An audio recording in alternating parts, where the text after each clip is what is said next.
one is yours. Okay. This one is a banana. I don't know whether you can hear me or not. Maybe some of what I'm saying will echo through. Welcome back to Trust God, Bro. Today we're on the corner of Fusion Brew in the college campus of ISU. I'm with my friend Zubayer, and I'm really looking forward to this, a little discussion as the sun sets, and we got our bubble milk tea here we're sipping. Yeah. So, it should be a good time. Have you ever had, you've had bubble milk tea before, boba? Oh, I haven't had it in the US though. Mm-hmm. So I had it in my country, but it's quite similar. So that strikes the first question. Yeah. Where are you from? So I'm from Bangladesh, which is a South Asian country. Mm-hmm. So it's in Southeast Asia, a neighboring country to India, because a lot of people does know India and a lot of people does know Bangladesh. Yeah. So this is the reason that I always say people that it's a neighboring country to India. Yeah. Yeah. Well, so I got to know Zubayer this year, and there's a lot of different reasons I wanted to talk to him, but I think one would just be awareness for people like me, like Christians that don't know the background of like Islam that well. And it's also, there's things in my heart that I was thinking about, like this week is like leading up to Easter, Right. which is like a big time in Christianity. And so, and the whole thing is like Good Friday, like the death of Jesus. And so, I think there's some really interesting things, like beliefs that you have that I didn't know. And I think that I wanted to talk about it. But before we keep going, I just want to like talk about yourself a little bit. Like, what are you passionate about? What's your like, go-to snack food? What's the life of Zubayer like? And some people call him Zuby. So if you see Zuby around, you can say, hey Zuby. So it's like I'm an international student here in the US. Yeah. This is my first semester at ISU. I'm a grad student pursuing my master's in business administration. So I mean, I belong from an Asian country, which is a very small country with a lot of culture and tradition. It's basically a Muslim majority country, and I am a Muslim, and my culture, my tradition, my religion is completely different from what you have in the US. So I would say that I am a very fun-loving, vivacious person. Yes. I'm an extrovert person, love to be True. around people, and I mean, yeah, that's about me. And about my food, I really love the Indian and Bangladeshi food. Yeah. I do not have a go-to food, but I kind of love all sort of food. And we do eat a lot of masalas, a lot of spices, and a lot of oil. So that's what I have been missing in the US. Yeah. And another thing is that, I have always wanted to be a chef or a cook, or even write a cookbook. So I guess that's what I'm very passionate about. Other than that, I don't think there is anything very interesting about myself. You don't think there's anything interesting? I think there's a lot of things interesting about Zubayer. I mean, you speak multiple languages. You came here. You have a twin brother. I do. That lives in Kentucky. Right. You're thinking about transferring to Kentucky. Right. Because my brother is my twin brother, so we sort of grew up together, but he left the country like a decade ago.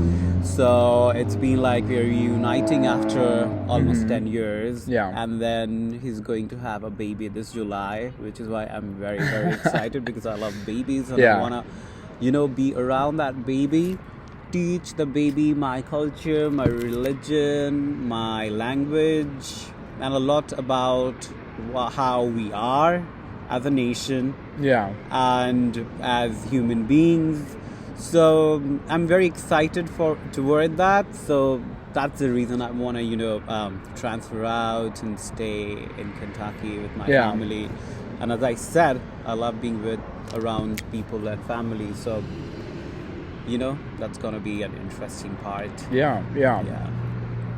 So is there any places in Bangladesh that's like that you would travel to close by, like for vacation, like growing up? Is that stuff No, to be very honest, but Bangladesh is known for having the longest beach in the world, which Really? is named Cox's Bazar. It's not as pretty as you would, find any beach in the US Sure. or anywhere else, but it's considered to be the longest beach in the world. Yeah. So, like, I've been there a couple of times, so that would be a place where I would really love to go because I really love sea, so oceans. So, yeah, that's a very pretty place to go. Yeah.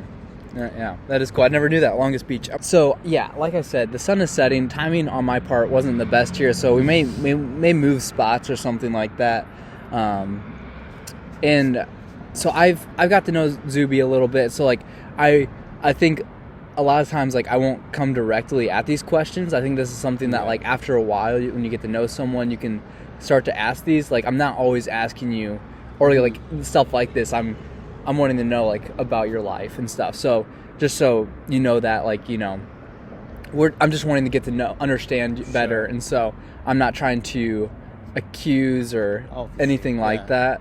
But yeah, Zuby's been a ton of fun for me to get to know. I mean, at ISF, like you said the other week, you would, like, live for Fridays. Like, if Fridays don't happen, you would die. Right. And that's how I got to know him through, like, these dinners on Friday nights. So Yeah, that's very true. yeah, Because I don't know much people out here, and I really, love being with people. So ISF is an event where you go and meet people, and you take energy from people, know about their lives, talk about spirituality, talk about positiveness, have dinner together. I mean, that's a luxury and that's a blessing, I would say, because a lot of people, I believe, do not have the opportunity to meet a lot of people. They cannot express their emotions, their feelings to others, which they seriously need to. Yeah. And the world should be a place where you should, be able to open up and express what you feel about yourself, about others, about whatever you're going through, because everybody is going through something which they can't even share, which they can't even talk about. So when you get an opportunity to go to a place which gives you an opportunity to speak about how you feel about a certain point or a certain belief. Yeah. It can be religion, it can be culture, it can be your personality, it can be your hardships, it can be your austerities or discomforts that you have had in your life. Yeah. So, people really do not get an opportunity to discuss about themselves. So when you get that opportunity, you speak your heart out. Yeah. And sometimes you might feel that you have a lot of problems in your life, but they're basically not realistic problems. Yeah. They are just something made up by your mind. And when you speak it out to others, you see that your problems are, they're just decreasing. And most of the time what you need is to feel secured and safe around people. And you really need to understand and have this feeling that yes, you have people around with whom you can share your emotions and feelings with. And then what happens is a lot of your own personal issues dies, because I've seen a lot of people dealing with mental health, mental issues, instabilities. So the main reason I would say is that they don't get an opportunity to speak about their issues with others. So if they are being allowed to do that, a lot of issues in the world would just vanish. Yeah.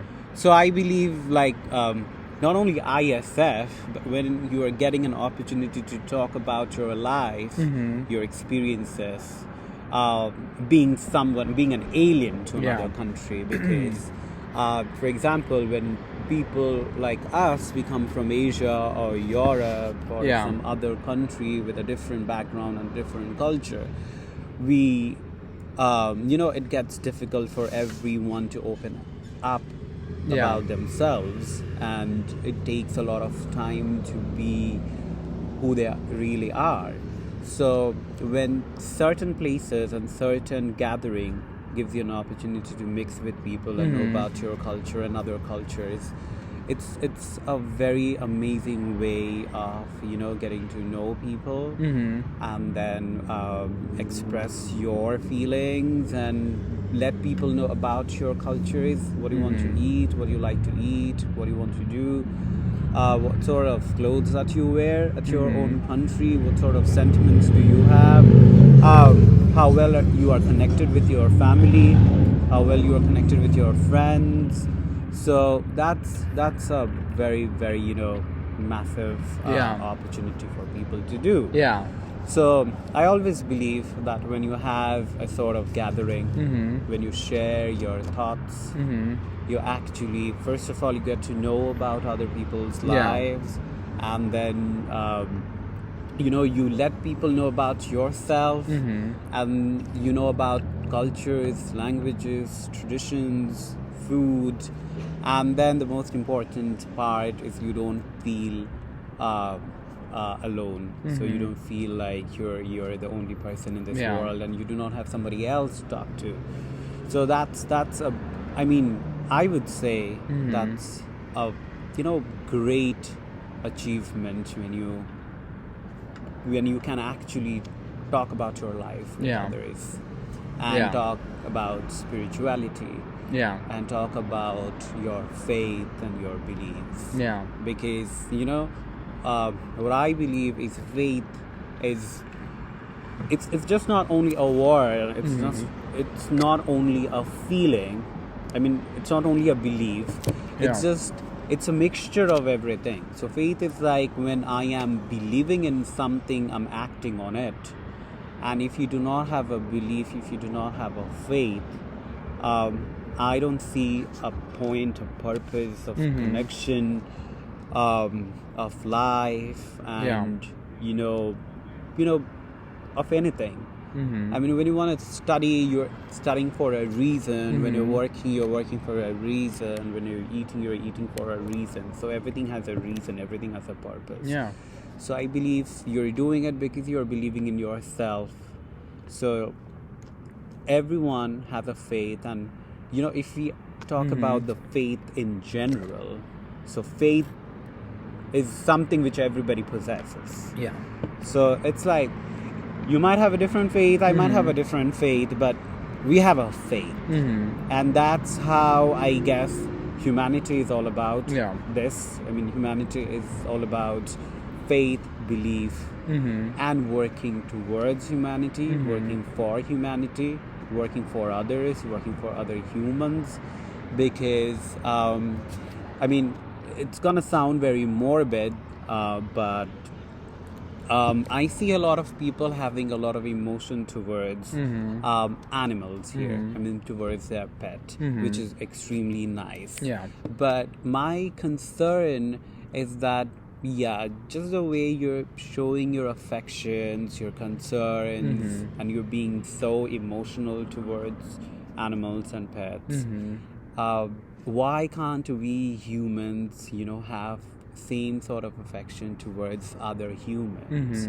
I mean, if we all try to have that affection with humans, just the way we are having it with our pets and animals, other animals, I mean, I guess things would have been much better. The world would have been a much better place to live, because I see people behaving rude to others, strangers, but behaving extremely nice towards an animal which can't even speak. So I mean, you definitely have to be very affectionate towards animals. That's something that I'm not, disagreeing with. I'm just trying to prove a point that just the way you're trying to be nice with an animal which cannot speak, you should also be affectionate and nice towards a human being who can speak. And people would be different to deal with, but I guess that's where your achievements lies, when you can actually bring out the best from a person, because every Yeah. person, I mean, I believe all of the humans in this world has something hidden inside them. Somebody is an extrovert, somebody is an introvert, somebody is very bold, somebody is very timid, somebody is annoyed, somebody doesn't want to study. But they have, I mean, a hidden treasure in themselves. You have to get that out of people. So it's like we sometimes fail to do that, and that's how, I mean, a lot of distress happens in the world, I believe. Yeah. I was talking to Zuby last Wednesday, and I asked you, wanting to know, like, what do you believe about Jesus? And you said something that I never heard before, was that you don't believe that Jesus died. Yeah. Right? And so, I think that's something that's, like, I found shocking. And I think for me, like, this week leading up to Easter as a Christian, it's like a pretty weighty thing, because, like, I'd say this is like the hinge point of my faith. And so I just wanted to have some time to dialogue with you about that, like, and understand, like, what is that, like, what does that mean? And the question, I mean, I think really circulate, did he really die? And why? Why would Jesus die? Because you said that in our conversation. You said that Jesus, if he is, a prophet in Islam, if he is a prophet in Christianity, if he is God himself, why? He had all power. It's like God wouldn't do that to him, right? Right. And it just doesn't make sense. So that's why I just wanted to have some dialogue with you about it. So I guess to start, if I just wanted to give you the space to share, help me understand, like, what does that mean? And like, I guess when I first asked you, what do you believe about Jesus? Okay, so since I'm a Muslim and my faith is very, very strong to begin with, because there might be a lot of issues concerned here that I might be trying to alter things and speaking something which is not true. But I'm talking from the point of view being a faithful, Muslim, and having all my 200% faith in Islam, and not making up stories. This is exactly what I know, because I have had the opportunity and the blessings of visiting Saudi Arabia, the holy city of Mecca and Medina, which is considered to be the birthplace of Islam, and the resting place of our Prophet Muhammad, peace be upon him. So it's like I have the opportunity to be in there, to pray my prayers there. I had the opportunity to touch the Kaaba, the black squared room, or whatever you say. We call it Kaaba.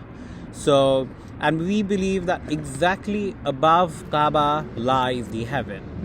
And Kaaba, it's in the center point of the world. If you scientifically try to, prove it, or try to, if you want to find out where Kaaba exactly lies, so it exactly lies in the middle point, the midpoint of the world. So that's something which I'm talking about scientifically, so you can, that has a proof for it. So, I wanted to really start with the point, because I am a representative of my religion, and there might be a lot of people who might say that I'm not, saying the right thing. Sure. So, that this is the reason that I gave a disclaimer. Also, I never said this, but I have like 60 listeners, so I mean, sometimes more, so 60 to 70, sometimes 200 on an episode, but this isn't, I mean, hey, maybe this one will go viral. Maybe. Anyways, so just so you know. So exactly, so I wanted to, give a background check over it, that I'm not making up thing, or I don't have, I appreciate that. I have my own faith, and I'm definitely talking from my faith, because this is going I want to be, hear your perspective. Yeah, because this is going to be something which a lot of people would consider to be, not true, something even very in controversial. Islam. Yeah. So basically, when you read, you don't even have to read the Quran. You don't have to be a practicing Muslim to know about Jesus in Islam. If you are born into a Muslim family, so one thing at first is that we always have been taught one thing, that we call Jesus Prophet Isa. So we call him Prophet Isa. So, for example, we have Jesus is our prophet. Moses is also our prophet. So, we consider Jesus as one of our prophets who came just before our prophet, Prophet Muhammad, peace be upon him. So, what we believe is, we believe in God who is Allah, and what we believe is Allah sent 4 messengers. Yeah. And I'm sorry if I forgot the first messenger's name. I'm really sorry I about read it the that. other night. Okay, so the second messenger is Prophet Moses, who actually so Prophet Moses, and then the third messenger was Prophet Isa, who's Jesus, and then the last messenger of Allah is Prophet Muhammad, peace be upon him, who is our prophet. So we believe that with every prophet came, with the 4 prophets came 4 religions, and with the 4 prophets came 4 holy books. So the first book, the first book was called the Al-Jabur, and the second book was called Al-Tawrat.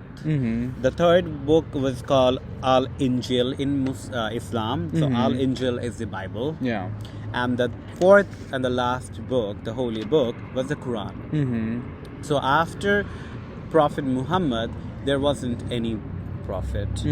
So if we talk about Jesus in Islam, so first of all, Jesus is our prophet, whom we call as Prophet Isa, and the Quran says he is the only true person who has been born sinless, along with his mother Mary, and we call her Maryam. So in Islam, Mother Mary is called Mother Maryam, and Jesus is called Prophet Isa.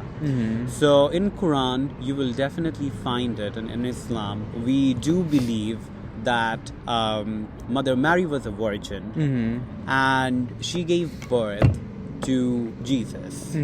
So we have the acceptance of believing in Mother Mary, the Virgin Mother Mary, and then Jesus. And then we also believe that he was born as sinless. And then the time he was being born, it was a time for the Jewish people. So it was all Jewish people. That's what we know, and that's what we get to know about Jesus or Prophet Isa from the Quran. And then, another thing is that just the way we consider Jesus as our prophet, he's also considered as the Messiah. So Messiah is, a person whom the God sends in the world to educate people about certain religion. So we also consider Jesus as our Messiah, whom Allah sent. But so that's basically how we consider Jesus. And another very, very important fact about the crucifixion or resurrection of Jesus is that in Islam, we do not believe that Jesus was killed in the cross. He wasn't crucified. He was definitely hanged and put into the cross. But what we believe is, since we believe he's a prophet, he's a Messiah of Allah. So nobody has the power in this world to kill a prophet until and unless our God, our Allah, allowed him to, or wants to take him. So it's I won't say it was staged or something, but what we believe is that he is an actual person in Islam. He's a prophet, because you cannot deny that, because we have to agree to the 4 prophets that we have in our religion. But our prophet is Prophet Muhammad, who's the last messenger of Allah. Yeah. So just before him came Prophet Isa, who's Jesus, who came, who preached his religion. I won't say he preached Christianity, because Sure. if I'm talking about Yeah. from my religious perspective, it's like he came and he preached his religion, and then when the time came when he was being crucified, he was crucified, but he wasn't dead. Yeah. He didn't die. So what happened, just the way that Christianity believes that after one day or after 2 days, correct me if I'm wrong. How long? I mean, when he was like, 3 days. 3 days. Yeah. So that's what we also believe. I mean, we believe that after he was put into the cave with a lot of guards, his body wasn't found. So what we believe is he was sent in the world for this. I mean, Allah sent him in a way where he would, be hated by people, Suffer. and he would suffer, and people would put him in the cross and want to kill him. But God saved him, because Allah doesn't want people to kill him, because he's a prophet. Sure. A human being cannot kill a prophet. I mean, no human beings can. So he was being he wasn't killed. He was taken back by Allah himself, because he's a prophet. And what Islam believes is that he did not die. Yeah. So he is the only prophet who did not die. Sure. Yes. So that's what Islam says. That's what the Quran says, that Prophet Isa, who's Jesus, he did not die. He's alive. He's there. And he is in one of the seven skies. He's at the seventh sky, because we believe that we have seven skies, and above that lives Allah. So we believe that Prophet Isa, or Jesus, lives in the seventh sky. Yeah. And he's still there. He's watching everybody. So I mean, there is like very interesting thing. But yeah, Muslims or Islam does rejects the Christian view that Jesus is the Son of God. Yeah. So that is something which It's a big difference. that is something which Islam doesn't recognize. Yeah. Because Islam says that Allah and the God himself has no family. Yeah. Has no, because we believe the messengers, the prophets as our messengers. So 4 of them has been the messenger of Allah. So Allah is only one person who created the world, and then he sent 4 messengers. So Yeah. so we don't consider him as the son of God or the son of Allah, which Christianity says that he's the son of God, because in Islam, Allah or God has no family. Yeah. He doesn't, because in that case it becomes very controversial that God has a son or has a family. No. So we don't believe that, so we reject that. So there might be, a conflict between these two religions, but that's the reality. That's what we believe. Yeah. And so in Islamic eschatology, what we believe is that since Jesus did not die, so most of the Muslim people would believe, and that's also written in the Quran, if I'm not wrong. So pardon me that I'm taking reference of the Quran without even, reading it very, very closely or very efficiently, and I won't be able to actually put the reference of the verses of the from where the word where the verses are and from where it has been exactly taken from. But I'm just being very normal about it. I'm like in general. Yeah. I'm talking in general perspective of what Islam believes about Jesus. So it's not about that I gone deep into it and tried to do. Did a lot of research. So this is the basic knowledge that as being just a normal Muslim. I mean, whenever you're born in a Muslim family, so whatever you know about the religion, about your prophets, about the messengers of Allah. So this is something that everybody knows. So it's not a deep research. So that's why I won't be able to put reference.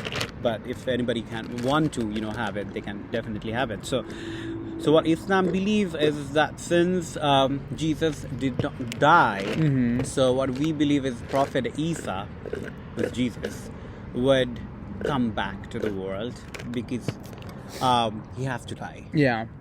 So that's what we believe. Sure. That since he did not die, he got saved from the crucifixion, and he's still alive. But there will be a point in his life where he has to die.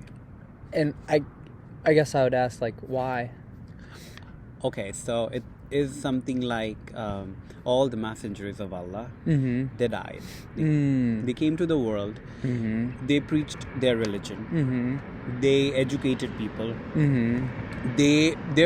we believe that they are the messengers of Allah. So every time Allah sent them with a message to humanity, and he asked to believe in those messengers and follow their path. So since we believe that Allah is one, he's the only God, and everybody else is his messenger. So in Islam, there is only one God, that's Allah, and whoever he sent was his messengers. Yeah. And we believe the last messenger, Prophet Muhammad, peace be upon him, but everybody died, and everybody has to die. So even our Prophet died. Yeah. And we have his tomb in Medina, which is the second holiest mosque and the second holiest city in Islam. And that's where we go and pray for him. Yeah. So after the Kaaba, the sure. first holiest place, Yeah. and the first holiest city, Yeah. we go to his tomb where he's been buried there. Yeah. We give him salam. So, that's how we greet. So we give him salam because he's lying there. He's sleeping there. And we believe that he will take all his, the mankind and Islamic people, the Muslim people, back with him to heaven. So, but he's also dead. Yeah. He died. Yeah. But since we don't believe that Jesus died, so Jesus has to die. So that's what we believe, because they're messengers of Allah. They're not, they're not God themselves. Yeah. And I guess I'm curious, why do all the messengers have to die? Because there is only one God, which is Allah. Sure. And the others are prophets. So prophets also has to die. If a person does not die, he becomes a god. But we believe in one God. Okay. So if you believe in one God, and that is Allah, so there should be no other God. Yeah. All others are his messengers. Yes, we do believe that Allah definitely listened to his messengers because he himself sent them to the world for humanity, for religions. But it's only one God. And only Allah can never die. And others whom he sent and he created, they have to die. Yeah. So they will also face death, but they are far above humans. Okay.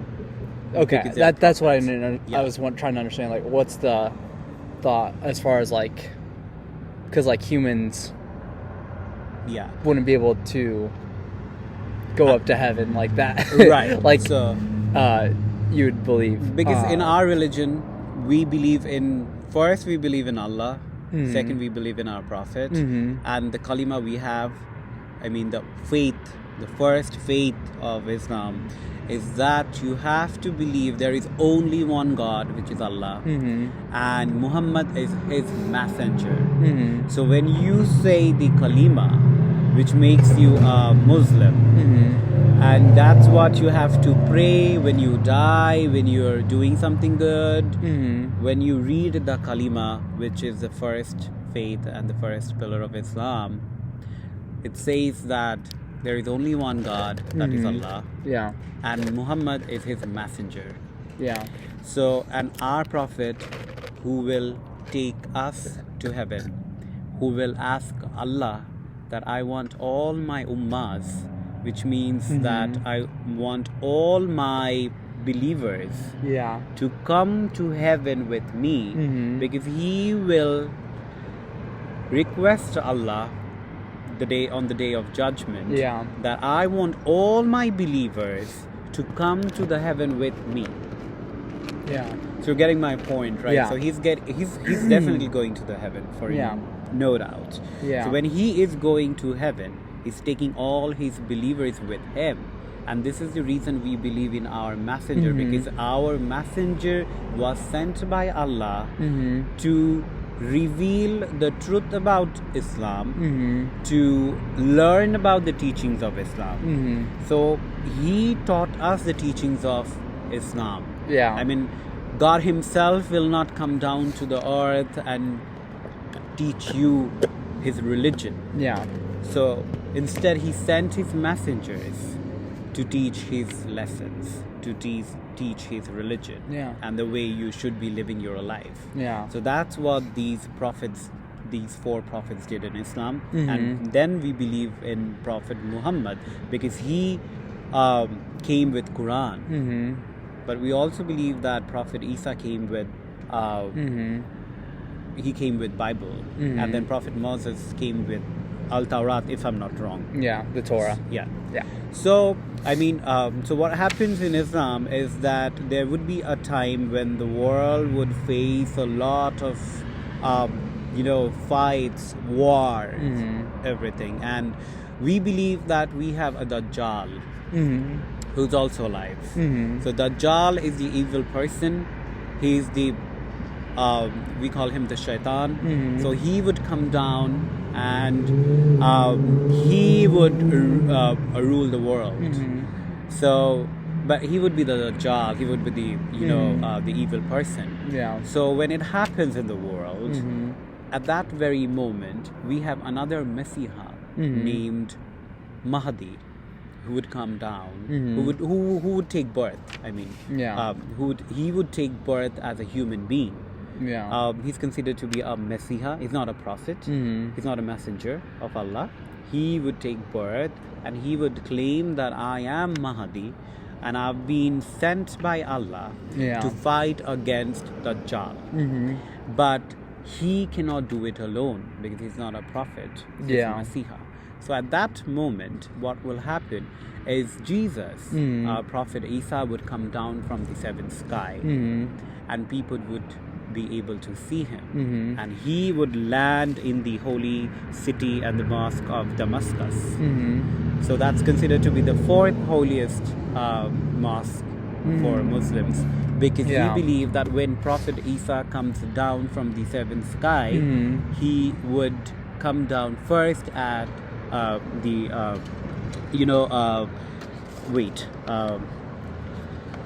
he would come down to Damascus. The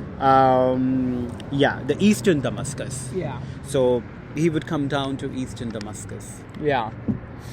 And then he won't take birth because he has already taken birth. And he would just come down in the same appearance from where he has been taken away from the world. Yeah. So he would come down with the same age, with the same appearance. Oh. Just exactly the same way he has been taken away. Yeah. During the day of his crucifixion. Okay. So. Yeah, and I guess I had a question about that too. So if he didn't die, like he went to the tomb, then how did he get to the tomb? Like. His body? Yeah, like did he like faint? Or did he?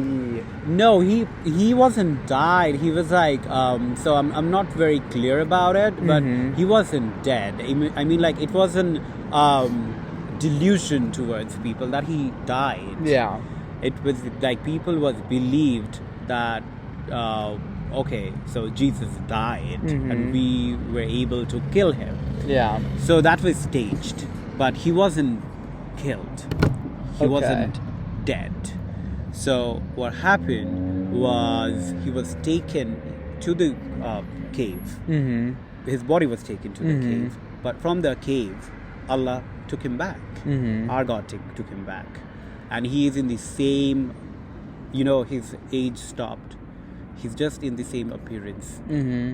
So when he would come down and people would literally see him, that he is Jesus, I mean, what we believe is all the Muslims in the world would be able to see Jesus when he comes down into eastern Damascus. And then, along with the Messiah al-Mahdi, he would fight with the Dajjal and he would kill Dajjal, the evil person in our religion. So he would kill Dajjal. And then what will happen is he would live for another 40 years. And what we believe that he would reign for another 40 years, and then finally he would die after 40 years. So we know that his lifespan would be the next 40 years, where he will rule the world. And what we believe is that when he would come down and would kill Dajjal, he would come down and kill Dajjal being a Muslim. That's what Islam says. Yeah. That because that's how it has been, written or portrayed. That what we believe is that he would be a Muslim when he dies, and that's exactly I don't want to I'm just saying what I have learned, what I have read. Yeah. So I mean, there might be a lot of conflictions, Sure. but I'm just being honest with, Yeah. my religion and with my faith. Yeah. So my faith says that we believe in Jesus. Yeah. His name Prophet Isa. He did not die. He would come back. He would reign again for another 40 years. Yeah. And then he would die. Yeah. And he would die as a Muslim. And then the greatest beliefs that we have, which I sort of got to know when I went to Medina, where our Prophet has been lying, the tomb where he has been kept, and we believe that there is a small piece of land in Medina, which is a part of heaven. Okay. Which is just a part of heaven. So when the world vanishes and the judgment days come, this little piece of heaven goes straight up to heaven. So, and that's what exactly where our Prophet has been lying. Okay. So the tomb or the place where our Prophet has been buried, or he's been lying there, he's been sleeping there, there are 4 graves. One is of our Prophet. Another is Abu Bakr, and I'm sorry about the other prophet's name. He's not a prophet, but he was a follower of our Prophet. I'm really sorry that Umar radiallahu ta'ala anhu. So yeah, I remember it. So one is Abu Bakr, Okay. and another is Prophet Umar. Okay. So they 3, our messenger, Abu Bakr and Umar, they 3 are lying in that tomb right now. And that's what we believe. That's what we consider. And then Jesus would the second, holiest cities in the world, and that's where we go for our pilgrimage, for our Hajj, for Umrah. So what we believe is, there are like 4 graves, 4 places where 4 prophets would be lying, and the 4th one has been kept for Prophet Isa, which is Jesus. So when he comes down, rules the world for the next 40 years, and when he dies, he would be buried alongside our Prophet Muhammad, peace be upon him. So what Islam believes is the 2 prophets would be lying finally together. So basically that's what we believe about Jesus in our religion. And another thing is the Quran talks about Al-Injil, which is Bible. So we don't name it Bible. We name it Al-Injil, which has been revealed on Jesus, by Jesus, which has been done by God himself.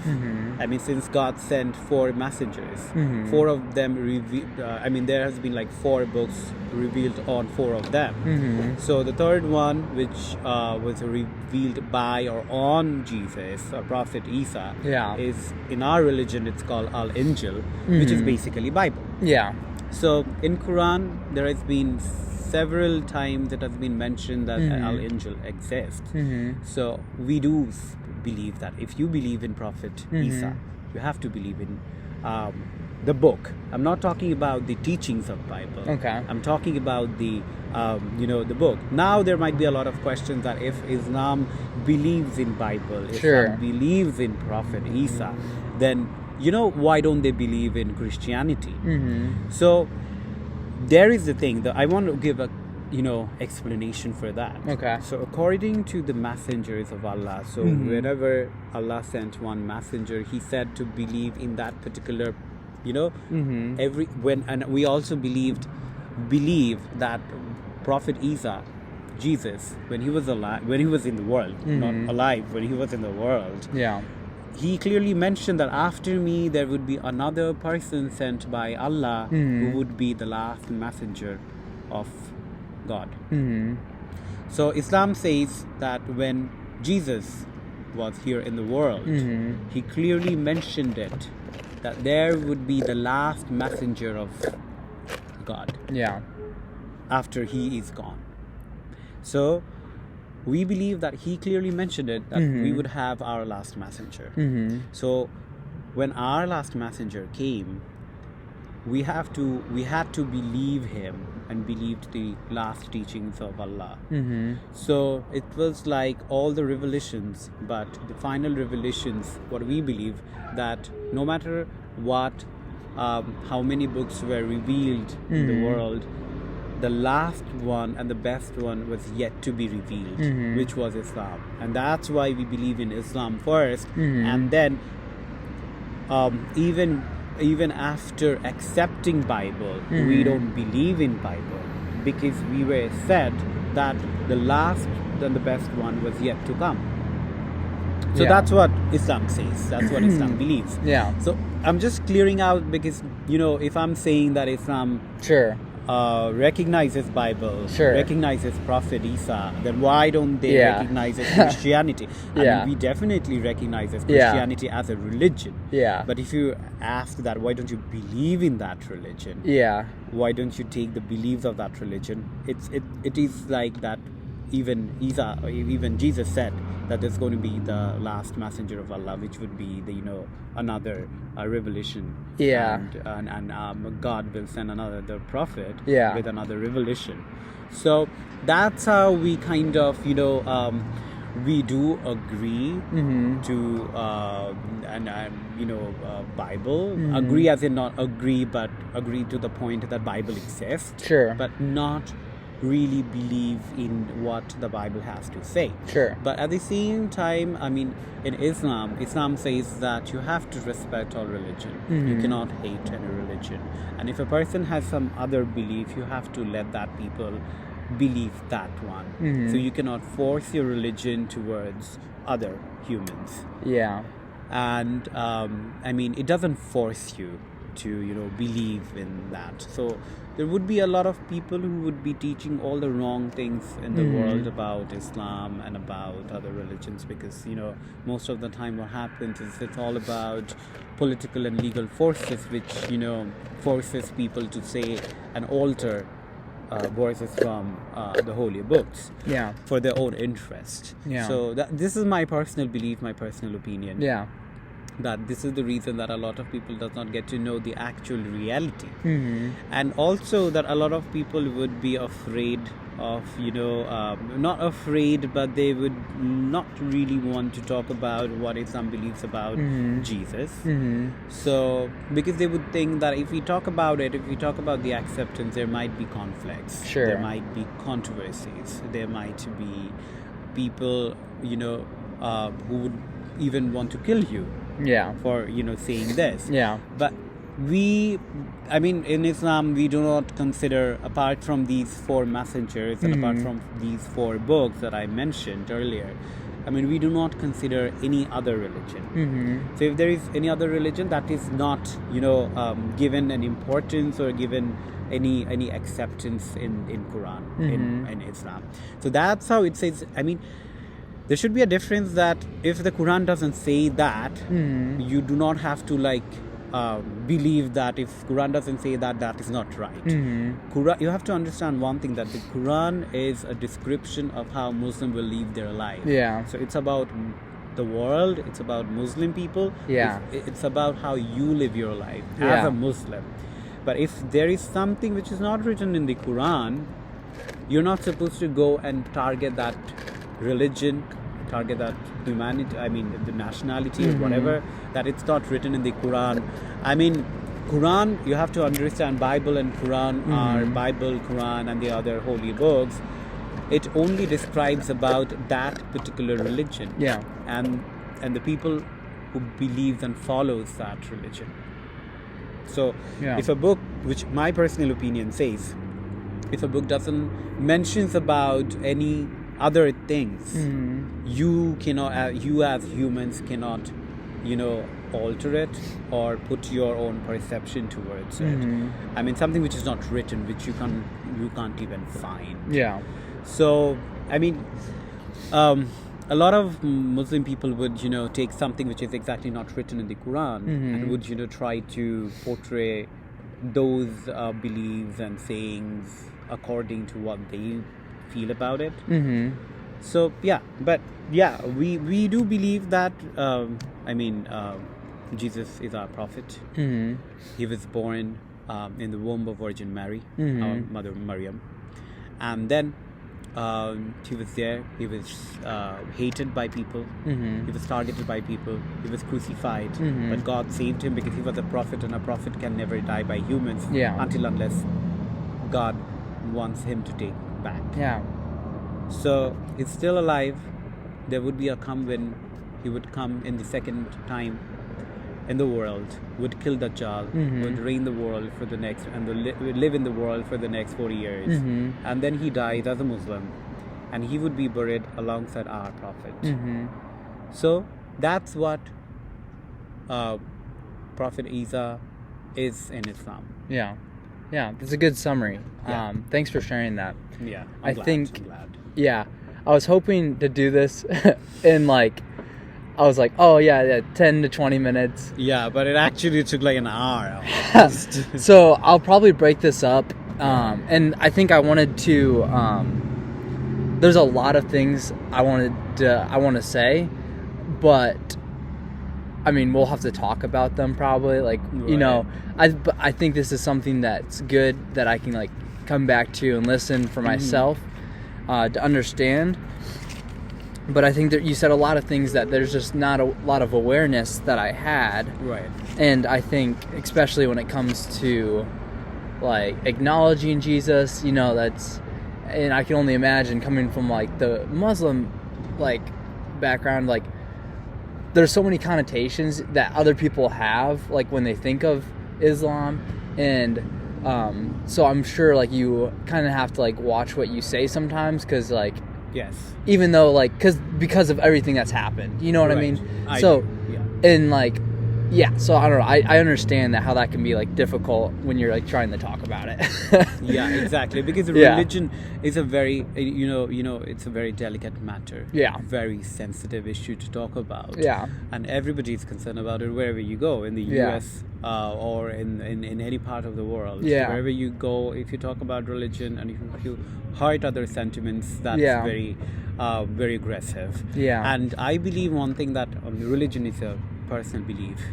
It shouldn't be imposed, or it shouldn't be seen in a way that you have to certainly believe in something. I mean, it's a personal belief. So, I mean, you have to first of all believe in, you have to have one faith first. Believe in a God, a certain God. Have faith first. And then what I believe is first try to communicate and connect with your God.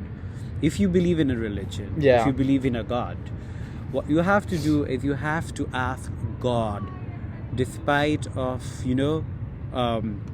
assessing or analyzing Mhm. that who the God is. Yeah. I mean, first of all, if you want to believe in religion, Mhm. you have to believe in a God first. Yeah. I mean, let it be any God. And then I'm talking on a spiritual point of view. Mhm. That if you want to believe in God, if you want to believe the fact that there is Mhm. God and the world has been created by a God, then you have to believe in the God first, Mhm. communicate and try to interact with God first spiritually, and then you're allowed to have all kind of faith and all kind of beliefs. Yeah. And I do have to say one thing, that Mhm.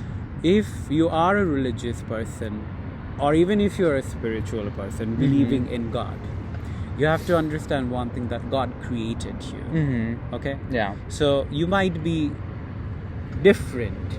You might be a different person, or might be a person from a different religion. Mhm. And there might be a lot of things in a religion which says you can't be this, you can't be that. Mhm. Yeah, definitely all the religion says certain things which you can't do and which you have to follow. Yeah. But I mean, if you consider yourself as a human being and you believe in a God who created you, Mhm. and then you have flaw, Yeah. the flaw can be any flaw. Sure.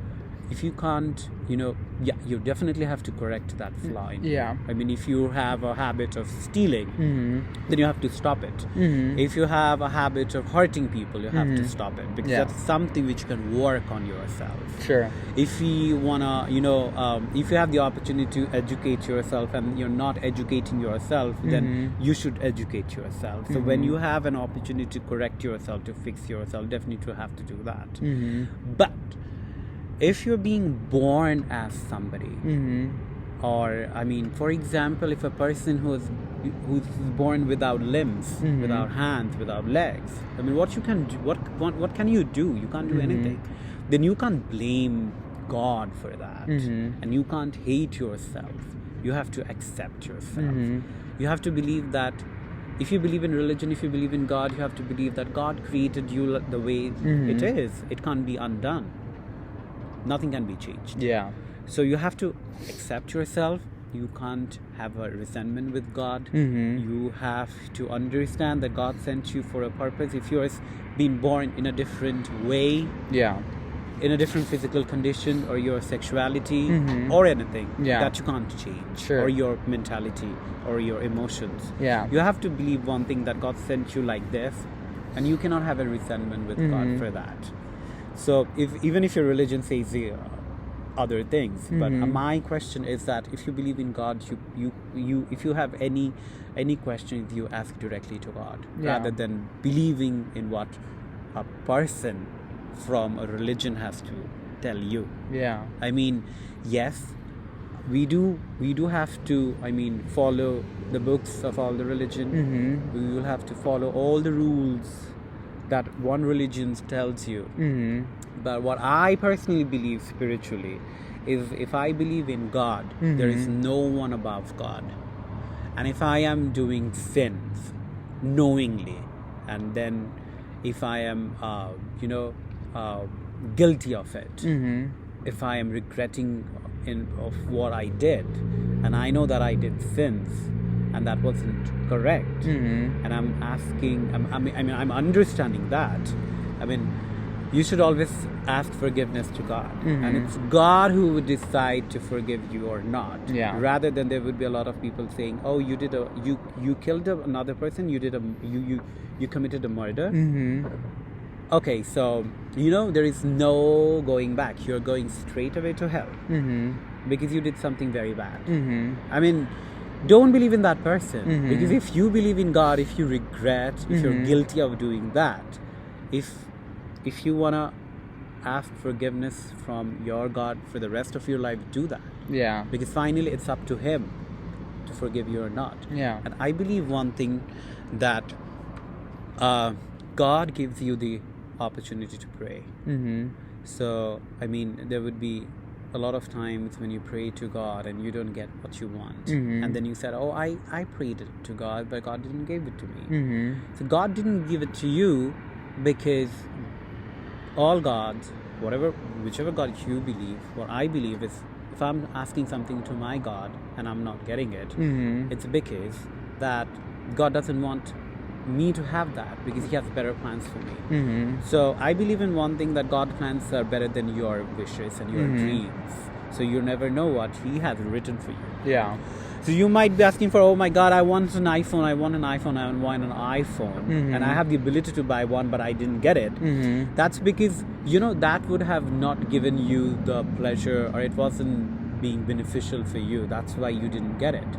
So you would definitely, what I believe is, your prayers are never unanswered. Your prayers are always answered. So whatever you pray for, if that's good enough, if that's a logical thing. You can't pray for, I want that person to die, I want that person to get ruined. That's something which God will never give you, because that's something that you can't ask for.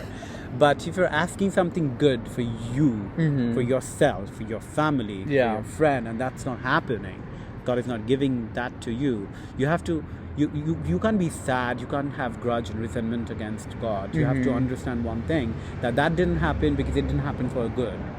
So something better is waiting, something better is coming. So I believe that you have to first of all connect spiritually to God. If you believe you're doing something wrong, you ask forgiveness to God first, and then He would decide what to do with you and what not to. Because till the time you are in this earth and you have the ability to pray, you can pray. And I believe that God gives you an opportunity to pray.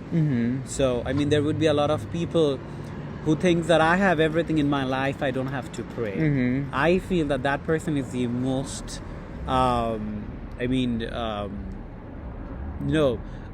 what do you say? That person is the most unluckiest person in this world, because he did not get the opportunity to pray. So God takes things away from you so that you get connected with Him, so that you pray to Him, so that you get connected to Him. So when you have everything in life, you don't pray to God.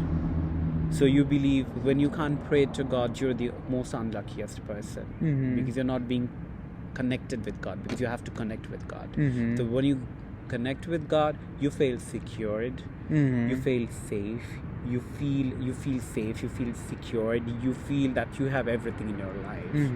And when you're not connected with God, when you do not pray to Him, then your life seems distressed, your emotions doesn't work, you're mentally not happy. So it's like that whenever you're in trouble, whenever you're in stress, a lot of people automatically praise to God. Why does it happen? It's because God wants you to get connected with Him. He wants you to pray to Him.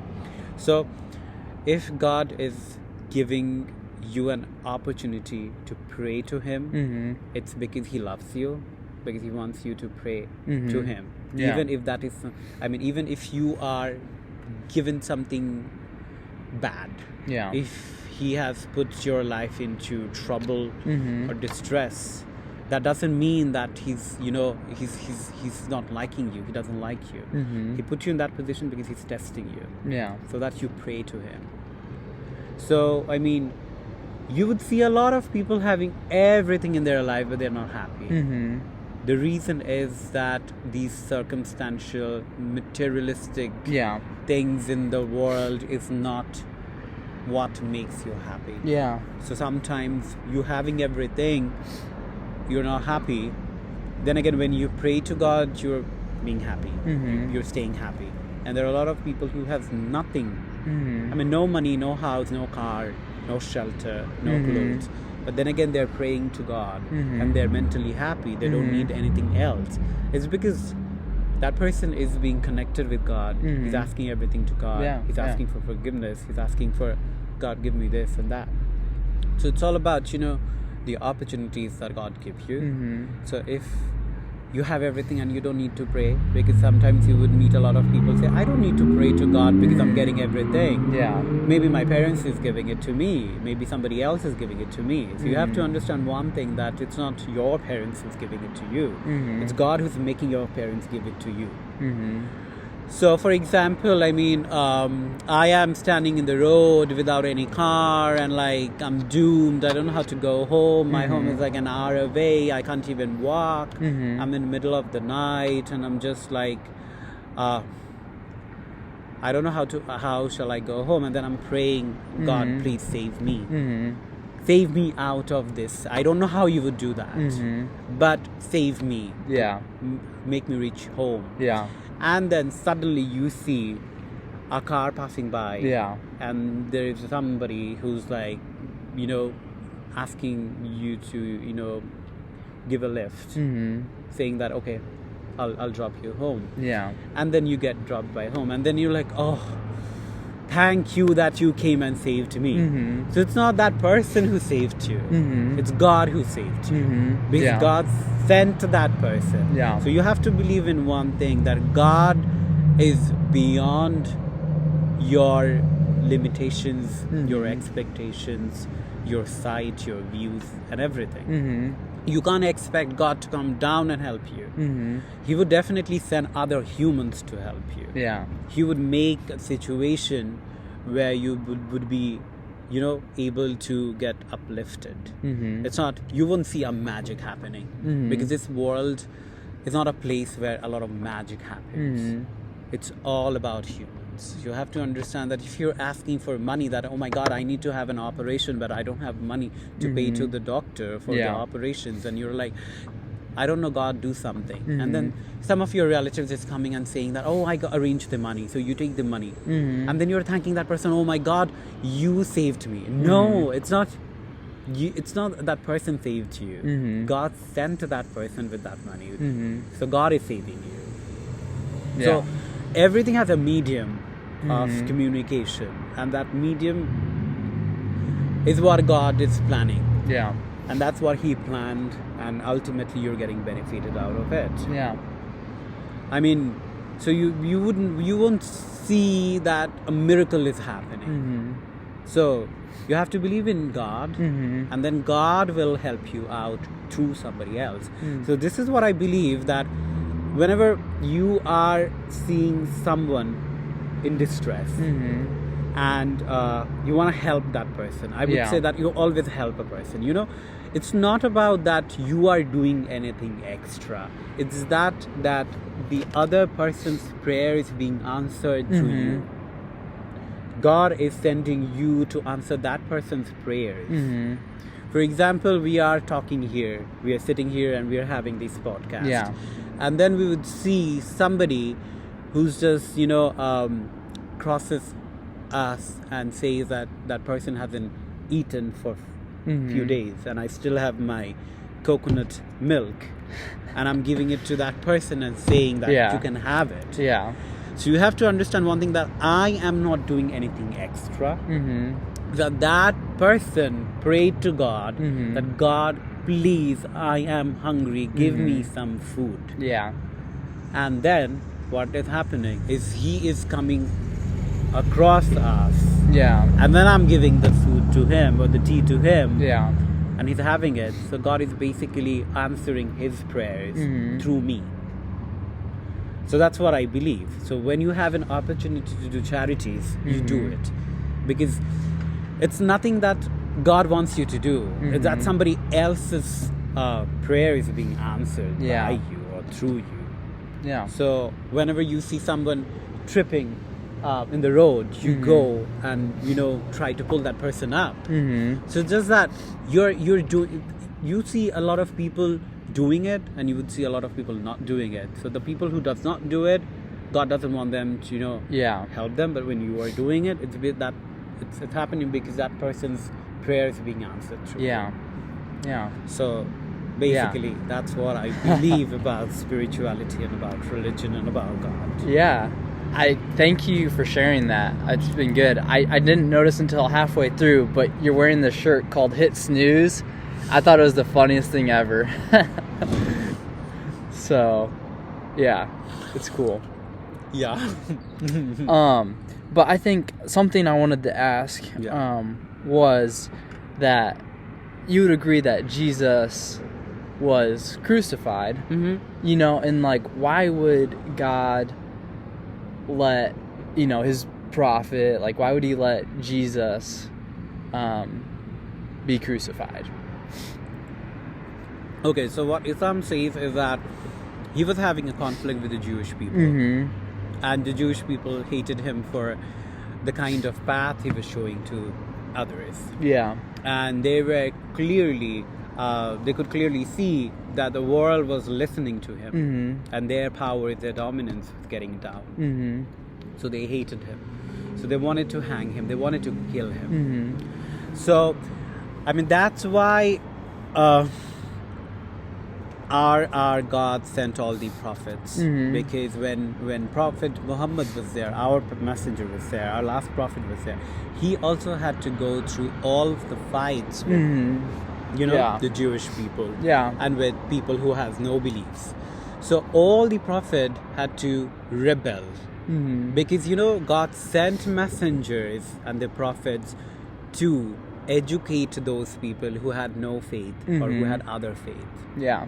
So every time a prophet came down in the world, it was because to know the actual teaching of God and not to believe to people who had no beliefs. Yeah. So since then till now, there would be a lot of people with no faith, with no beliefs. So these people were still there then, and they're still here now. So it's like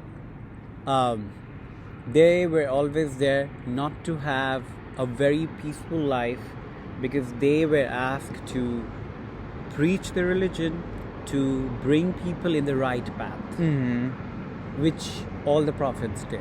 Yeah.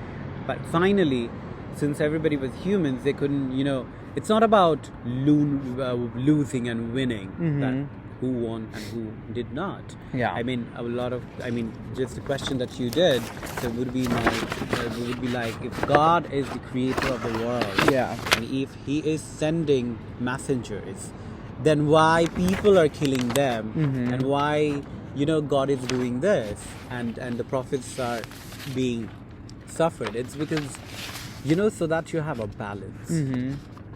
So if there wasn't a balance, if there wasn't a belief, a path, an understanding, then it wouldn't have been a world. It wouldn't have been the heaven. What we believe is that when the world would vanish, when the day of judgment comes, everybody would go to heaven, and there would be no discrimination, no religion, no dying, and people would not die. Yeah. So that is the happiness, and that is the actual, life we're gonna live, and not this one. Yeah. So this world, this life is a test. So everybody is being tested with their faith, with their beliefs. So you just have to find the right way and the right path to go. Yeah. Whoever finds the right path goes directly to heaven. Whoever does not find the right path has had to suffer. And if you believe in hell and heaven, so hell has been created for such people and heaven has been created for such people. Yeah. So if there is no imbalance, if there is no bad people in the world, then why are there hells? So the hells are there for people who are committing sins and who are not believing in a certain faith and killing people, eating away people's money, food. So if you believe in a religion, if you believe in hell, and if you believe in heaven, so you have to believe that God sent everybody in that way, where somebody would be put into heaven, somebody would be put in hell, because that is a test. And this world, God sent all of us not as sinless. They sent us here as humans, and then you are responsible for your own sins and for your own, you have to decide that which way you want to go. So that decides whether you're going to hell or you're going to heaven. So if you believe in religion, you have to believe in hell and heaven. So if you believe in heaven and hell, that you also have to believe that since hell exists, so it's not going to be empty. Yeah. I think it's interesting. You believe also that Jesus was sinless? Yeah. Would you believe that? Yeah. I think it's interesting because that's something that's hard for a lot of people to believe, that he would have divine faithfulness. Yes, but we do not believe that he was, okay, so there is this thing that Islam considers Jesus as a prophet, and they do not worship him or consider him as divine. Yeah. So that's what Islam doesn't consider him with. Sure. We consider him as a prophet who was Yeah. being sent by Allah as Prophet Isa, Yeah. who did not die, was still alive, and who would come back Yeah. and rule again for 40 years. Yeah. But, yeah, we do consider him as born sinless, Yeah. and he's been born to Virgin Mother Mary, Yeah. who was a virgin. Yeah. So, but having said that, we don't believe that he was the Son of God. It was how God wanted him to come to the world, because in our religion, everything is there for a reason. Because our prophet do not have a family, and he had, but they were killed. Yeah. So just the same way, it's not about, Islam is not about worshipping somebody. It's about worshipping God. Yeah. Only God. Yeah. So in Islam, both Islam and Christianity do not have anyone else whom you can hold up to and worship and pray. Yeah. It's about you have to pray to God, and then you have to believe in the messengers and the prophets. Yeah. And their teachings. Yeah. Because God sent them with his teachings. Yeah. So that's what Yeah. it makes it very simple. Rather than believing in other stuffs, you have to just believe in one thing, that God is the creator of the world. He is not going to come to you and teach his lessons. So what he did was he sent prophets, he sent messengers who taught the lessons of God to humans. So that's what we believe, that you believe in God, which is Allah, then you believe in messenger, and then you believe in the things that messenger had to say Yeah. for Allah. Yeah. And so the question I asked was, why did Jesus have to be crucified? And so if you ask most Christians, they would say, so that we would have life. That would be like their answer. But that's right, but I think there's a lot more. And so there's this book I read. I actually haven't finished it. I just started it. It's like 50 reasons why Jesus came to die.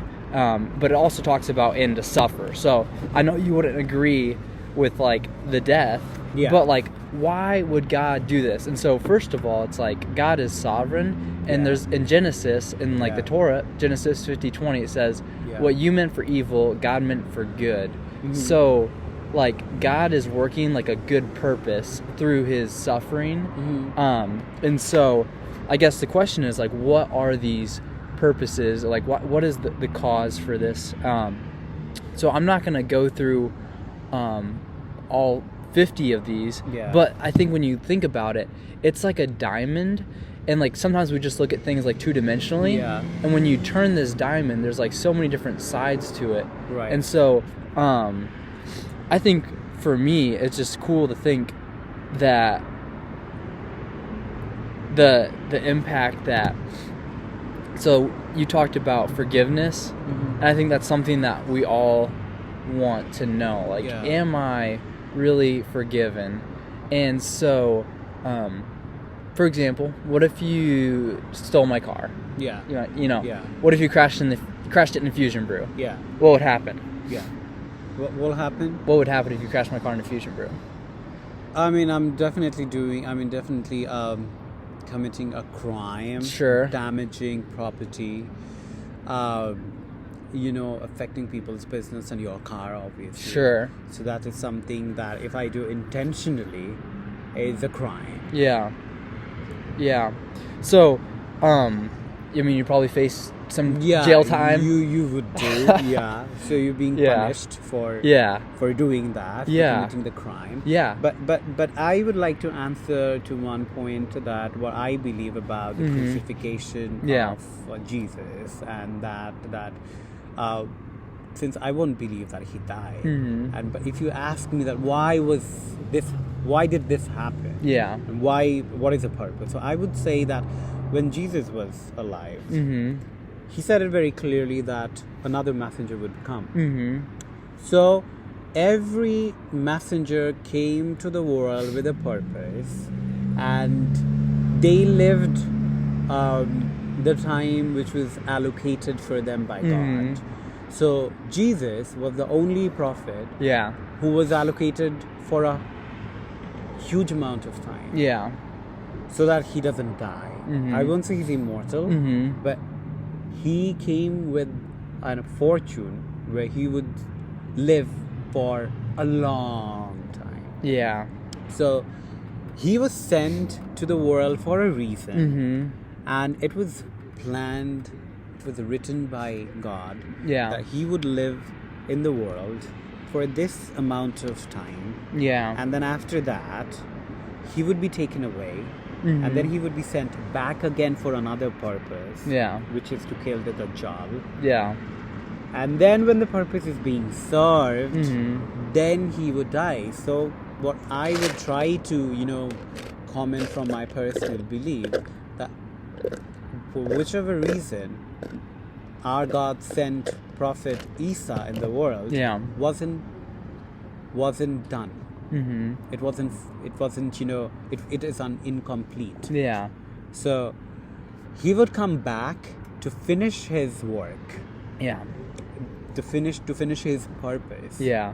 and then he would go. So if you ask me that why was he crucified and didn't die and went Yeah. back, and why would he come back? Yeah. So it's that he was sent to the world for a purpose.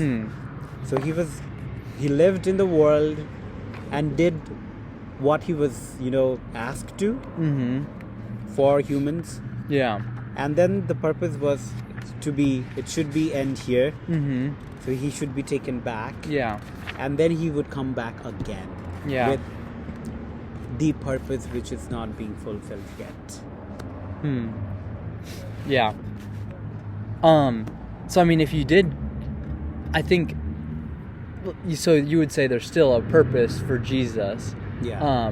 And I think it's interesting, like on the cross, one of the most foundational things one of the most important things that Jesus said was, "It is finished." Like, this, the fact that, like, what is he saying there? And so, like, going back to the car example, you'd be in a big doo-doo, right? Yeah. You'd go to jail, Yeah. jail time. You'd have to pay X amount of money. Yeah. Likewise, we have offended God. I would say that Yeah. even though, like, I'm supposed to live my life in a way that's pleasing to God, in a way that, like, reflects his love Yeah. and, like, his kindness, that I have denied that. I have lived my own life.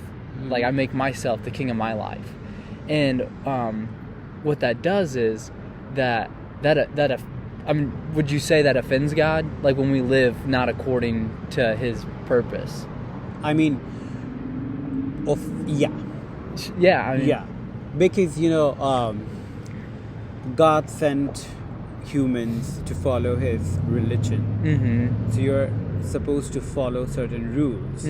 Even, for example, if you don't believe in any religion, you're not supposed to do a lot of things, because every country has its own rule and own laws. Just the way that every country has its own law, every religion has its own law.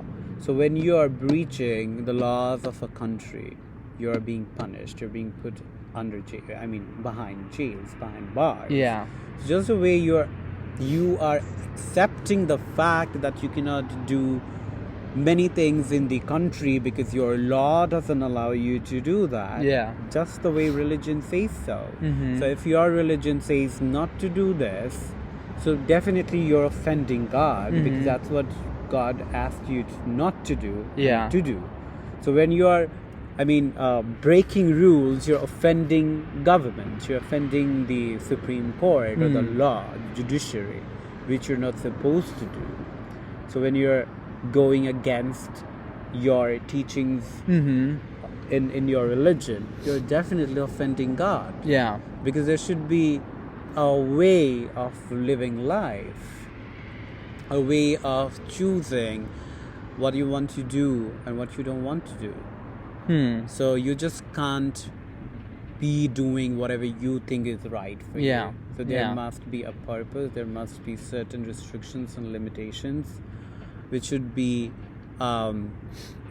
followed Mm-hmm. to have a better, peaceful life. Yeah. No, I think you're right. I mean, I think that is interesting to think about. Like, if God is righteous and holy, and like you look around the world and see all these beautiful things, but yet there's so much sin in the world, and so, like, I would believe that part of Jesus's purpose in coming to the world was to restore that brokenness, Right. and I think you would suggest the same thing too. Yes. It's like there's this brokenness that we deeply want to be fixed. Right. And so, I would say, back to your scenario, you're, going to jail, whatever it is, and Romans 6:23 says, "For the wages of sin is death." So, what's a wage? Like, do you know what a wage is? Yeah. Yeah. You work at McAllister's. Yeah. Do you get paid a wage? Yeah. Okay. You don't have to share what your wage Yes. is. What's your wage? I'm just kidding. I was like, keep No. going back and forth. So he gets paid a lemonade for working. Not really. Yeah. You get paid whatever amount. Yeah. That's a wage. Yeah. So our wages, something we work for, we've worked for death. Yeah. Like, we have worked for God's wrath is on us, and we like can't get rid of it on our own. Like, because he's infinitely holy. Yeah. So I would say the depth of like what the degree of the penalty is by who you offend. So Yeah. if you go out and you punch me, for example, what would Yeah. happen? Like, I would probably get angry, right? Yeah, and you would punch me back. Yeah. What Yeah. about if you punch a police officer? Yeah, he would put me in jail. What if you punch the president? Yep, then I'm doomed. So, and exactly, like, what happens if you punch the president, or not, God of the universe? So, like, there's depending on who you offend is the degree. So, the degree that we have offended God Yeah. is there's death. Yeah. And so the verse says, the wages of sin is death, but the free gift, so a gift is something that is given to you, right? You know, Yeah. you get gifts. Yeah. What's the best gift you've ever been given? Probably I would say that I was able to come to US. So, yeah. Really? Yeah. Probably so far the best gift Yeah. that I was able to come here and see this country, Yeah. which is considered to be one of the greatest countries in the world. Yeah. Greatest and the worst. No, I was kidding. No, But no, yeah. that's cool. Yeah. Yeah, it is a good gift, something to be thankful for. Yeah. The wages of sin is death, but the free gift of God is eternal life through Jesus Christ our Lord. So, it essentially, like, I would say, like, here's one hand, like, your sin, is like here, and my sin, that all the things I've done wrong, lied, cheated, it's like here, and like God's wrath, like, is on me because I worked for that. And so I would say, since Jesus was sinless, like, the reason why he went to the cross, one of these, 1,000 reasons, there's tons of them, was that he took my sin on the cross, and that he gives me his righteousness, because there's no other way for that to be satisfied. So, like, another purpose would be to, like, satisfy God's wrath. Well, first of all, Yeah. I wouldn't agree with that. Sure. Because, that's something that I'm not allowed to. Sure. I would not go beyond my beliefs. But what I would try to believe is that, which we believe in our religion, that this is not the life. You have an afterlife. Yeah. You definitely have an afterlife. So whatever you are doing in this world has an impact on your afterlife, because you have an afterlife no matter what. A person who's being born as a human being in the world has to taste death. And what happens after death? So what we believe is that your soul never dies. Yeah. So your soul gets out of your body and I goes believe that somewhere, and then it's immortal. It never dies. So no, I believe that. the period you are in this world, you're being sent for a reason.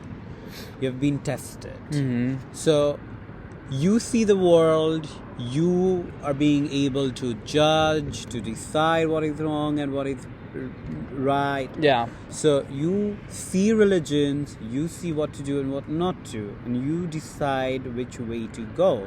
So Islam says, whatever you're doing in your life, you're doing it to get benefited for your afterlife. Yeah. So if you do good things in this world, you will be rewarded in your afterlife. Yeah. And then you go directly to heaven. And if you're doing sins, you're offending religion, you're offending your God, in that case, you're not going to the heaven, you're going to hell. Yeah. But Islam says one thing very, very clearly. Yeah. Just the way you say that Jesus took away all the sins from humans. Those, I would say, those that believe in him, yeah. Those that believe in him. Yeah. So what we believe is that there would be, like when you're sent to jail for life imprisonment or for a certain period of time, what happens? Until unless you're being, hanged to death. So there is, life imprisonment doesn't mean that you have to die in the jail. It's like few years. Yeah. So when you serve your punishment, what happens? You get out of jail. So it's like everybody who commits a sin in this world, bigger or lesser, you have to go to hell and serve your punishment. And then there would be a time when there would be no hell. Everybody would serve their punishment and everybody would enter hell. And there would be no hell, there would be a heaven. And it would be just heaven, and there would be no deaths. And that's just beyond infinity. Yeah. So it goes on and on and on and on and on. Yeah. So, the purpose of a person, taking birth in this world, being a Muslim, is that you have to follow the rules and regulations of humanity, about religion, about Islam, to teachings of Messenger of Allah for your afterlife. So whatever you do is because of your afterlife. Yeah. So I believe that every human being is born without, I won't say sinless, but without a sin. Because a baby is not supposed to be sinful because he or she hasn't done anything. So eventually they start doing it. Yeah. So I guess everybody would say that babies are angels. You would hear it from every religion. Or all parts of the world, they would say babies are angels. So why do you think they say babies are angels?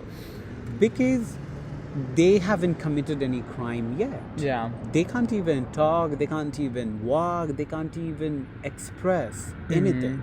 So they are sinless. Yeah. So they are angels. So when you grow up, you start realizing, and then you start committing crimes and doing sins and not following what you're supposed to follow. So that affects your afterlife. And then we also believe that you do get a lot of punishment in the world because maybe of your wrong deeds. Do you know the word karma? Yeah. So a lot of people would say that you get karma back. That's because you have been doing all the wrong things.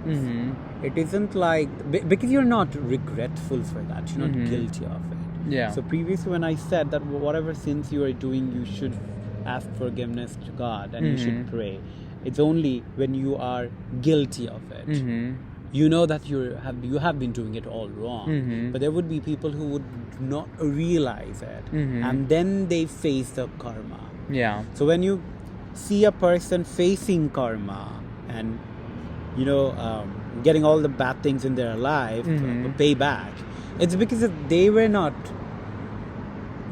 guilty of it. They were not asking forgiveness to God for that. Yeah. So that's why they are getting it. Yeah. So when you realize it, that I did it wrong. For example, I drove your car and did an accident, and I'm coming back to you and said, Aiden, I'm really, really sorry. I didn't do it intentionally. It just happened. Yeah. So when I'm doing something, I might do a lot of things, which you might not like. Yeah. There would be a lot of things like punching you or doing anything which you won't like. But if I'm not realizing it, to me it's like I'm supposed to do that. Yeah. No matter what. Yeah. I'm like, yeah, I'm hurting you or whatever. I'm not, guilty of it because I'm supposed to do that. Then it makes no sense because I'm just doing the wrong thing without even understanding and realizing it. Yeah. But for example, I did something unintentionally or it just happened due to heat of the moment. Yeah. And then I'm like, oh, I'm sorry, I did this. Yeah. So I apologize. Yeah. So when I'm apologizing and when I'm being guilty and I know that it wasn't wrong, it wasn't good, it was not right, it was the wrong thing. So that is what God wants from you. And that is what probably you would also want from me. Yeah. If I'm like doing something bad with you and being not even apologetic about it, you would get so mad. You would be like, first of all, you did something wrong, you did something bad, and then you're not even apologizing. So you would be like, oh my God, I'm hating this person. And when you like, I'm doing something bad, you hated it, you disliked it. But then again, I'm like, I'm sorry. I'm really sorry from the bottom of my heart. You would be like, your anger would come down to 50% or even 0% because you're like, okay, what happens? Yeah. So there is this thing that whatever you're doing in your life, you have to realize it, that whether you're doing it wrong or not. Yeah. If you're not even realizing it, you're like, fuck it. It's like, sorry for the language here. So if you're like, oh, I'm supposed to do that. Yeah. So you're definitely gonna get the punishment here in the world. Yeah. So you have to be asking forgiveness. Yeah. To humans. Yeah. To people. Yeah. To God. Yeah, totally. And I think with the car accident, like if you crash your car, there would be a big debt, and you're standing before court, and it's like, I can't pay this. And so essentially, like, I would believe that in the idea, Jesus would be the person to stand up, and it's like, when you're sentenced to life in prison, like, that's your sentence. Yeah. And then he stands up and he's like, I'll take his place. Like, I'll take Zuby's place. Yeah. And, like, he essentially serves the life sentence for us. Okay. And then that's what Christianity would say. And then I guess a question I have is, what cleans the slate, like, for you? Like, what wipes it away? For me, I would not go to what you believe about Jesus taking away your, getting the replacement or having it. Yeah. I would say that when you are being born as a human in the world, you're responsible for your own sins, your own responsibilities. Yeah. For example, let's just take it. Yeah. I have sinned, and like, I'm guessing you have. Yes, of course. I'm like, for example. Okay. We're sitting here. Yeah. And I'm just doing something and running away. Sure. Or not being apologetic to you. Yeah. do you really think that somebody would come on my behalf and do and ask apologies on my behalf and say, oh, Dayton, don't mind, Zubi did this. I'm sorry on his behalf. Yeah. I mean, do you really think that's happening? That happens? I mean, for example, logically, if I am killing someone, and then I'm being dragged into court, and my mom turns out and she comes and she says, please leave my son, I would go to the jail on behalf of him. Does that make sense? So it doesn't, since it does not make any sense logically. Sure. So I would say, like, if you are responsible for doing something, if you did something, you're responsible for that. I mean, if the president takes a wrong decision and the other ministers or the secretaries come in front of the entire nation and says, okay, the president took a wrong decision, we are very apologetic about it, forgive the president. Would the nation forgive the president? No. They won't. No, He would be forced to resign. Just like that, since every human being is responsible for his or her own, sins or responsibility, I believe whenever you are being born, it's your responsibility. I'm not conflicting with you. I am not having an argument with you. I mean, that could be true from your religion, fine. But what I am trying to say is, you can have your belief. You can believe in Jesus. You can believe that Jesus took away all the sins, and at the day of judgment, she would say that I am taking all his responsibilities. But as a human, as a person or a spiritual person or a person believing in religion, would you be like, I am responsible, I'm like, I would do all the crimes in this world because after I die, Jesus is going to take responsibility of me. Would you do that? You won't do that. Even if you believe that inside, socially, practically, feasibly, you will not do that. Because you know that that's not correct. You would not hit me, punch me, knowing that even if I do that with Zubi, Jesus is going to, forgive. Jesus is going to take the responsibility for me. So why won't you hit me, punch me, or behave bad with me? Because there is something called humanity in yourself, which is resisting you to behave or do bad things with others or in the world. So what I believe is, you might have your beliefs. That's fine. But you also have to be a human first and try to be as sinless as possible. Well, and I guess I know that I am in a lot of trouble, I guess I could say. Like, I've done a lot of things that I know that God would be very ashamed of, and he would turn his face away from me. And I guess I'm just curious, like, how does he get rid of that? Like, how is that removed? My simple logic would be just ask forgiveness to him, because it's ultimately up to God, up to him.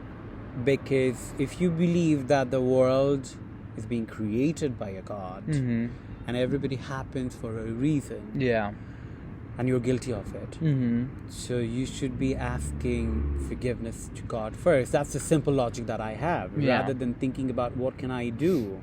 I mean, shall I go for a pilgrimage? Shall I kind of give some charity to someone, do something good with someone? I mean, you can definitely do that. So that is also a motive of God, that God actually, making you feel that you did something bad, so you're helping others to get reward instead. So that's something good. That's something better that you're doing, because you're helping others, because you did something bad and you're guilty of it. But at the same time, if you're not able to do that, what I believe is just immediately ask forgiveness to him. Whenever you're praying, pray extra, communicate with him, say that I am really sorry for doing this. Mhm. I didn't mean to do that. And I'm sure that all gods, Mhm. they would definitely listen to his people. Yeah. I mean, God can never be cruel, Uh-huh. can never be rude. Uh-huh.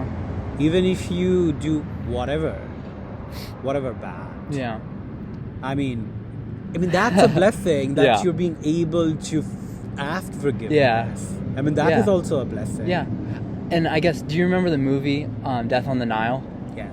So we watched this movie Friday night. It was actually pretty good.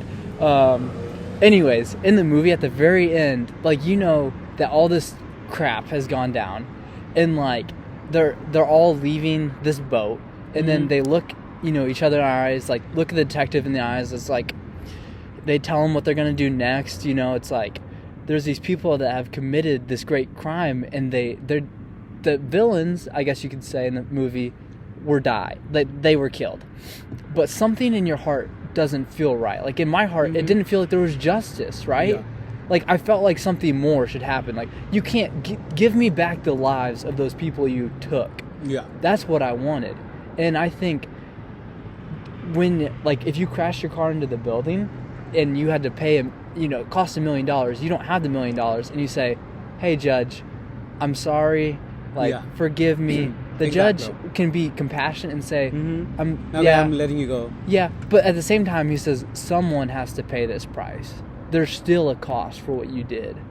And so, even though, like the judge can be compassionate, it could be his own son even, but at the end of the day, that there is a cost that has to be paid.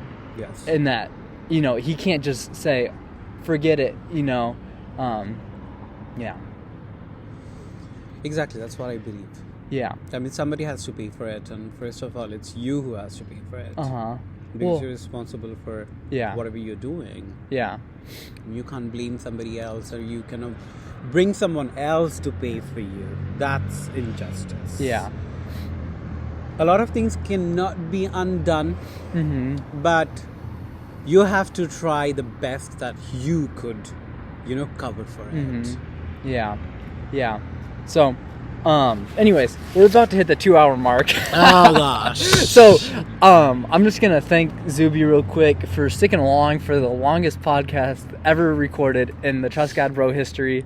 I'm actually gonna, I'm gonna like clean this up later and stuff. So I'll tell you. Well, we can talk about this after we shut this off. Here's a sticker if you want it. Do you want it? It's from the podcast. Of course. Trust God Bro sticker, official. Please follow the Instagram account if you would like to be entered in a journal entry to win a journal. First 100 followers will get that entered in. I wanted to follow it. I mean, the other day. Yeah. Yeah, of course. Yeah. So you can follow Zuby on Instagram at Zubayer Khaled. Zubayer Khaled. Yep. So he's Insta famous around the world. You can like and subscribe. He's on his YouTube channel. He doesn't have a YouTube channel. Exactly. So, anyways, I'm really thankful for Zubayer just sharing, and I'm thankful for your friendship. Yeah. So, me too. I'm more than glad. Yeah, this is probably the deepest conversation we've had yet. So that's also, most of our conversations are just about each other's lives. So. Anyways, at the end of every episode, we like to say, and that's how you trust God, bro. Are you okay with saying that with me? Yeah. So, like, we'll say it together. I'll count us down, and we'll say, and that's how you trust God, bro. Okay? Okay. Ready? 3, 2, 1. And that's how you trust God, bro. Oh, hang on, let's start again. Okay. Ready? 3, 2. And that's how you trust God, bro. Yeah. Yeah. You did it. All right.